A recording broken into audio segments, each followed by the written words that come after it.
ప్రత్యేకించి మరి కాసేపట్లోనే సీఎం చంద్రబాబు నాయుడు రేణుగుంట విమానాశ్రయం చేరుకుంటారు. ఇటు నుంచి నేరుగా తిరుమల కొండపైకి వెళ్ళబోతున్నారు. తిరుమలలో అంటే తమ పార్టీకి అచ్చొచ్చిన కార్యక్రమం ఏదైతే స్వామివారిని దర్శించుకున్న తర్వాత ఏ కార్యక్రమాన్ని ప్రారంభించాలనేది ఇటు కుటుంబ పరంగా అటు పార్టీ పరంగా బాగా అచ్చొచ్చే కార్యక్రమం కాబట్టి, పైగా స్వామివారు తమ ఇష్టదైవం కాబట్టి ఇష్టదైవాన్ని తలుచుకొని అటు తర్వాతే ఎన్నికల ప్రచారానికి శ్రీకారం చుట్టాలనేది చంద్రబాబు నాయుడు వ్యూహంగా తెలుస్తోంది. ప్రధానంగా 11:15 ప్రాంతంలో ఆయన తిరుమల శ్రీవారిని దర్శించుకుంటారు. అటు తర్వాత నేరుగా ఇదే వేదిక ఏదైతే తారక రామ స్టేడియం ఉందో ఇదే వేదిక వస్తారు. ఇక్కడి నుంచే సుమారు గంట పాటు అంటే మధ్యాహ్నం 1 గంట నుంచి 2 గంటల వరకు సభ జరగబోతోంది.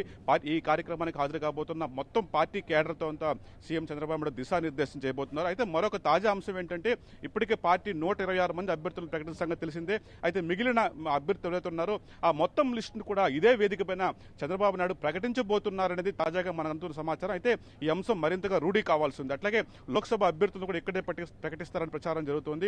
ఏదేమైనా పార్టీకి చాలా కీలకమైన సభగా దీన్ని చెప్పుకోవచ్చు. ప్రధానంగా ఇవాళ నుంచి ఎన్నికల కథన రంగంలోకి సీఎం చంద్రబాబు నాయుడు దిగబోతున్నారు. మొత్తం పార్టీ కేడర్ను మరింతగా ఉత్తేజపరిచి పార్టీ ఎన్నికలకు ఎట్లా సన్నాహంగా చేయాలి, ఎట్లా ప్రచారాలు ఎలా ముందుకెళ్లాలి, గడిచిన 5 ఏళ్ల కాలంలో పార్టీ చేపట్టిన అనేక అభివృద్ధి సంక్షేమ పథకాలను వివరిస్తూనే వాటికి ప్రజల్లోకి ఎలా తీసుకెళ్లాలని దిశానిర్దేశం చేయబోతున్నారు.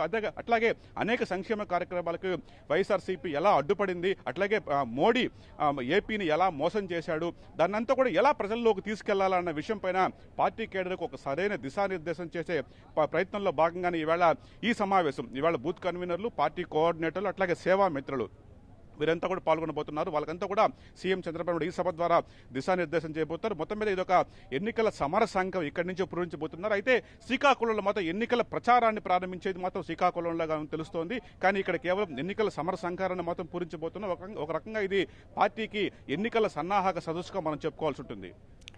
Thank you Murali.